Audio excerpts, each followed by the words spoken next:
राधे राधे महाराज जी। गुरुदेव भगवान, आपकी किडनी के संबंध में जानकारी होते हुए हम लोग यहाँ आपसे प्रश्न उत्तर करके आपकी ऊर्जा नष्ट कराते हैं, ये अपराध तो नहीं है महाराज जी? नहीं नहीं नहीं नहीं नहीं, हमें ऊर्जा प्राप्त होती है, ऊर्जा नष्ट नहीं होती। डॉक्टरी हिसाब से तो ऊर्जा नष्ट होती है, क्योंकि बोलने से सामर्थ्य की हीनता की तरफ हम जाते हैं। हकीकत थक जाता है ना शरीर, लेकिन हमें आनंद आता है। क्यों?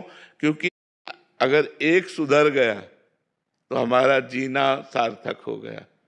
हमारा देश विदेश में जो ये वचन जाते हैं और उससे लोग यदि सुधर पा रहे हैं तो अपना जीवन सार्थक समझ रहे हैं।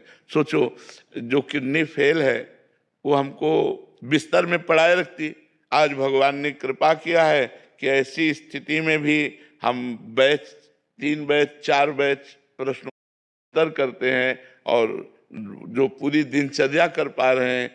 तो हम धन्यवाद देते हैं आप लोगों का कि आप लोग सुधार में लगे हो ना अपने जीवन के, तो हमारा ये प्रयास जो है वो हमारा सफल है।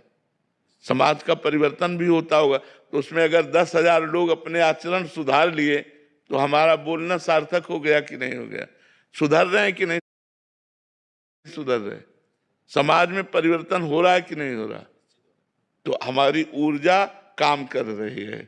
हमारी आंतरिक ऊर्जा, भले आप शारीरिक ऊर्जा नष्ट हो रही, लेकिन हमारी आध्यात्मिक ऊर्जा बढ़ रही है। हमको ये सुख मिल रहा है कि आज हमारा जीवन मरा हुआ होने पर भी किसी के काम आ रहा है, नहीं तो किस काम का जीवन? मान लो पड़े पड़े दवाइयाँ खाएं और डायलिसिस हो और ऐसे मरा जीवन, तो कम से कम ये जीवन दूसरों के काम तो आ रहा है, दूसरों का मंगल तो हो रहा है। तो हमें अच्छा लगता है कि नौजवान सुधरेंगे ना तो हमारे भारत का भविष्य सुधर जाएगा।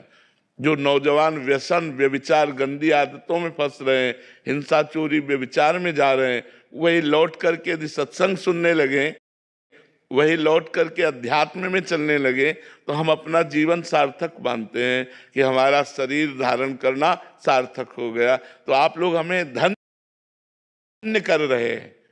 आप लोग प्रश्न करके और अच्छे मार्ग में चलकर आप हमें धन्य कर रहे हैं कि हम अपने को धन्य मानते हैं कि हमारे को निमित्त बनाकर भगवान हमारी समाज का सुधार करवा रहे हैं।